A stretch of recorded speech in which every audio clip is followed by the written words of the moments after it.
marka muslim baan ahay mana tukada isma galayso salaada takala salaada janna lagu helaya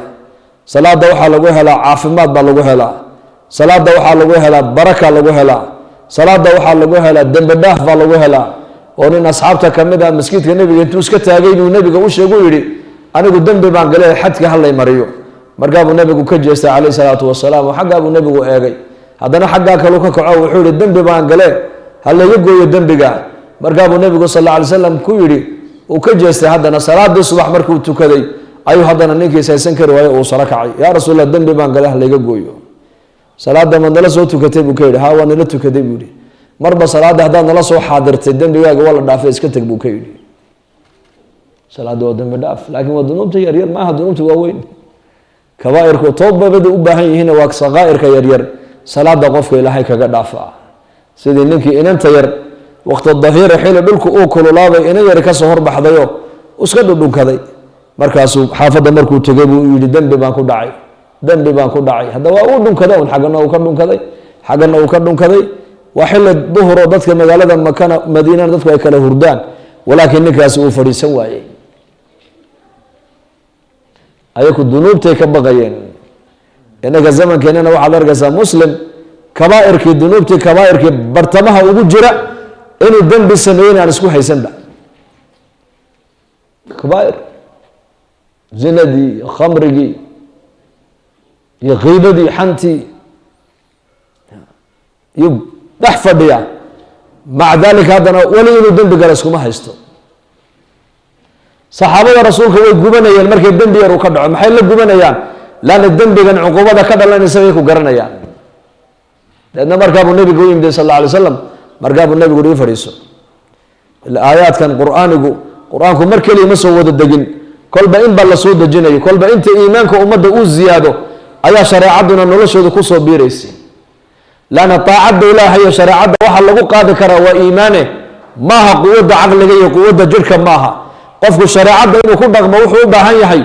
yaqiin iyo iimaan buu u baahan yahay inuu gudaha ka dhisnaado lidaalika nabigu saxaabadiisa gudaha ayuu ka dhisayay hadda inta iimaankooda iyo macrifada rabbigooda ay la leeyihiin ay biirto ayaa shareecadda iyo axkaamtana noloshooda ku soo degaysay ila gaadhi walba tankiisa la saaray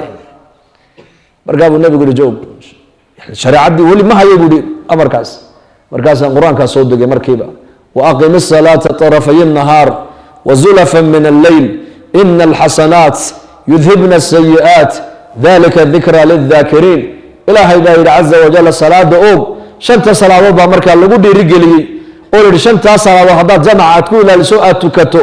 gafafkii yaraaya kaa dhacay salaadaa ilaahay kaaga bi'inaya weyse qaadashada aad usoo weyse qaadanaysaa lagugu dembi dhaafayaa fadhiga masjidkaad ku nagaataa lagugu dembi dhaafayaa salaada jamaca la soo xadirtaa lagugu dembi dhaafayaa gafafka yaryar oo dhan hee khayrka dabadii aad samayso ayaa tirtiraya oo bi'inaya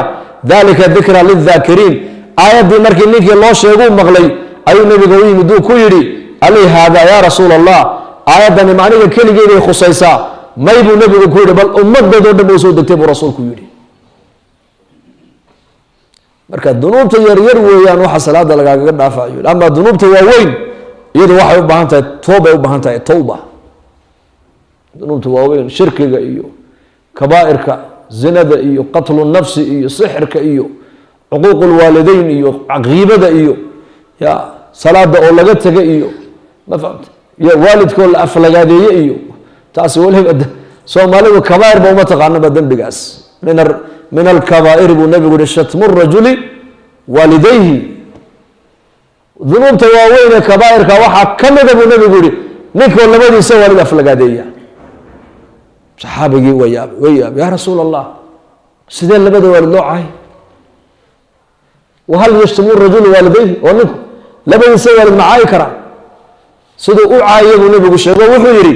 كان كانوا أبيه ويدي أفلقادين وأفهمكو شيء كان كانوا أبيه ويدي أفلقادين سدا سوقفكو كن قال يا كبائر برسولكو يري سدات كينا ما أنت وحبب الله ما أبا حتى واحد رسالة وين أباها وحكو سمع كله وإذا وحكو سمع لا حول ولا قوة إلا بالله كبائر توبة يوبا هاي لا توبت كانوا أما ذنوب تيرير صلاتها قرآنك masaajidka fadhigiisa wayse qaadashada istikfaartood la timaada ilaahay kaaga dhaafaya laana dunuubteenu mar walba dunuubteenu way naga soo dhacaysaa laakiin ilaahay tabaaraka wa tacaala sifo wuxuu leeyahay in la yidhaahdo waa ghafuur raxiim weeyaan dhaafid badana naxariis badan weeyaan ha ka quusan marka asbaabta dunuubta ilaahay jalla wacala uu nagaga meedho gafafka yaryar waxaa ka mid a salaada ayaa ka mid ah salaada waa camalka ugu horeeya buu nabigu yihi calayhi salaatu wasalaam ee maalinka aakhira yowma alqiyaamaha qofka loo xisaabi doono hadday salaadiisu ay hagaagta buu nabigu yidhi camalkii kaleo dhanna waa u hagaagay hadday salaadu ka fasaado ka xumaada buu nabigu yidhi qofkaasi uu hoogay uu khasaaray buu rasuulku yidhi